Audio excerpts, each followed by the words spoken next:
안녕하세요. 정신분석의뜰입니다. 컴보그의 인격장애와 성교착에서의 공격성 살펴보고 있습니다. 오늘 12장 논의 부분에 해당하겠습니다. 마지막 부분인데 이제까지의 내용을 이렇게 핵심적으로 정리한 것입니다. 자, 요 장에서 컴보그는 우리의 자기는 두 개 층으로 이루어져 있다고 이렇게 얘기를 하고 있습니다.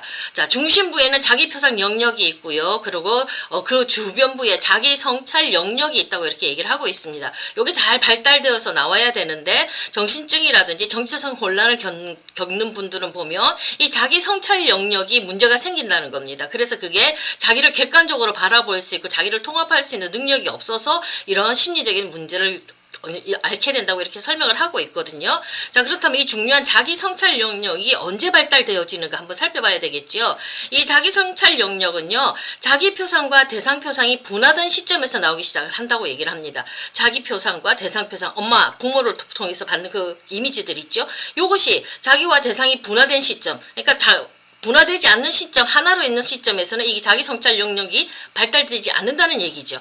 나와 엄마가 분화가 되어져야지만이 객관적으로 자기를 볼 수 있는 이 자기 성찰 영역이 발달되어져 나온다고 얘기를 하고 있습니다. 그러니까 유아와 어머니로 이루어진 최초의 양자 단일체적 관계 안에서 하나로 딱 뭉쳐져 있지 않습니까? 서서히 분화가 되어져서 이제는 아이의 정서 상태라든지 마음 상태라든지 그런 것들을 객관적으로 관찰을 하면서 관심을 가져다주는 이 거울 반영 해주는 엄마와의 동일시에서 이 자기 성찰 영역이 발달되어지 나오기 시작한다는 겁니다. 객관적으로 자기를 인식하는 능력이거든요. 아이가 배가 고플 때 아우 배가 고팠어. 그리고 아이가 화가 났을 때 엄마가 밥을 늦게 줘서 젖을 늦게 줘서 이렇게 화가 났어. 우리 엄마들은 아이를 돌볼 때 이렇게 말로 표현해 주지 않습니까? 아기들은 아직은 자기의 정서 상태가 무엇인지 몰라요.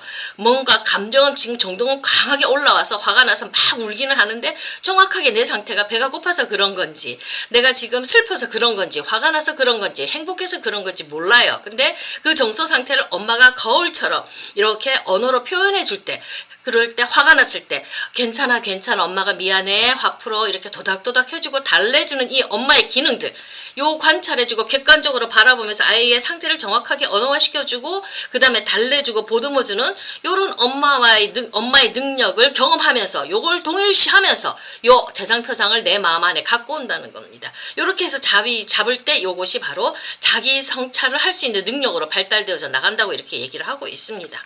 자, 여기 굉장히 중요한 거죠. 그러니까 우리 엄마들이 언어화 시켜주고 이렇게 거울 반영을 잘 해주는 것이 우리 아이들이 자기 자신을 객관적으로 바라볼 수 있는 능력으로 발달시켜 나가니까 굉장히 중요합니다. 우리가 성장한다는 거는 자기 성찰 능력이 발달되어져야 되는 거거든요. 자기를 좀 객관적으로 바라보면서 자기의 상태를 수정해 나갈 수 있는 능력이 되어져야 되는 거거든요. 여기 그것이 바로 이 엄마의 능력, 엄마를 동일시하는 가운데 이것이 발달되어져 나온다고 이렇게 얘기를 하고 있습니다.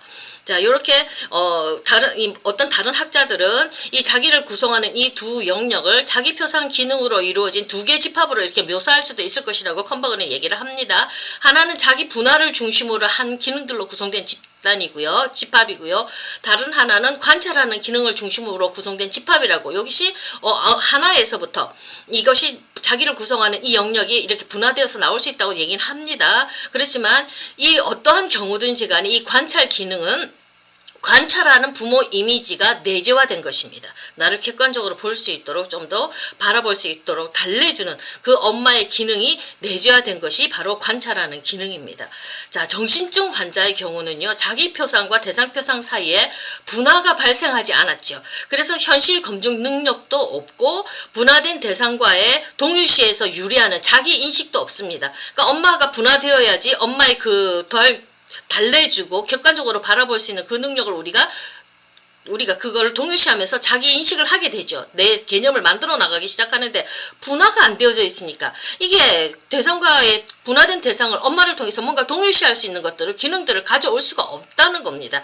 자, 이 환자 N이 바로 이 경우에 속하죠. 이 환자 N은요, 자신의 생각과 치료자인 컴버그의 생각을 혼동했죠. 그래서 이 여자는 이 자기 생각인지 컴버그의 생각인지 이게 잘 몰랐지 않습니까? 혼동스러워했는데 이게 바로 자기 표상과 대상 표상이 분화되어 있지 않다는 증거라고 이렇게 컨버그는 얘기를 하고 있습니다.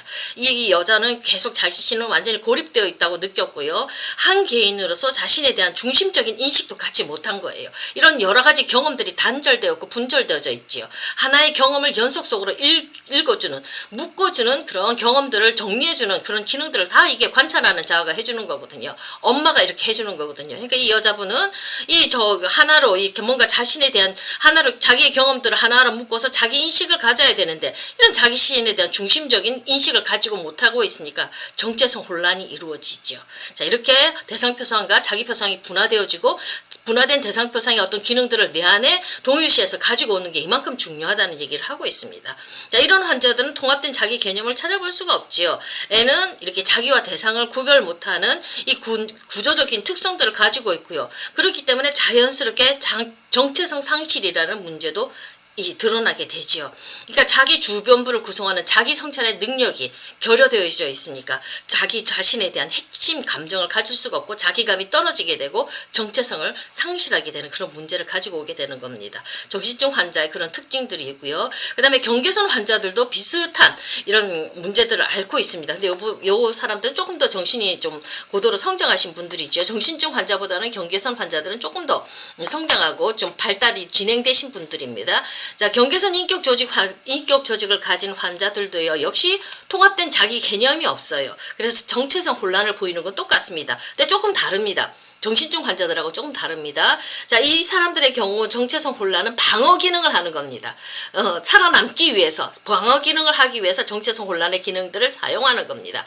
자, 정체성 혼란 증후군을 이용해서 공격성이 투자된 내재화된 대상관계, 나쁜 대상이죠. 이 나를 좌절시키는 나쁜 대상, 나쁜 엄마 이미지예요. 이 대상관계가 리비도가 투자된 내재화된 대상관계를 파괴하지 못하도록 좋은 엄마, 사랑스러운 엄마, 이 엄마에 대한 이미지를 파괴하지 못하도록 이렇게 방어를 하는 게 바로 이게 정체성 혼란 증후군이에요. 분열시킨다는 얘기예요. 이들에게는 자아 정체성이 갖고 있는 자기 성찰 기능도 결여되어 있고요. 근데 그 이유는 자기 성찰 능력이 없어서가 아니라 자기 표상에 상반되는 반대되는 측면들과 또 자기 성찰에 상반되는 반대되는 측면들이 나오는 게 싫거든요. 그러니까 방어적으로 분열시키기 때문에. 그래서 분열해서 억압시켜버리기 때문에 이 사람들은 억지로 안 보려고 하죠. 좋은 것만 가지고 있으려고. 그래서 이 사람들에게는 혼란스러운 성찰의 그런 자기 성찰의 능력이 없어서가 아니라 이런 혼란스러운 문제들을 이 사람들은 갖고 있다고 이렇게 컨버그가 얘기를 하고 있습니다.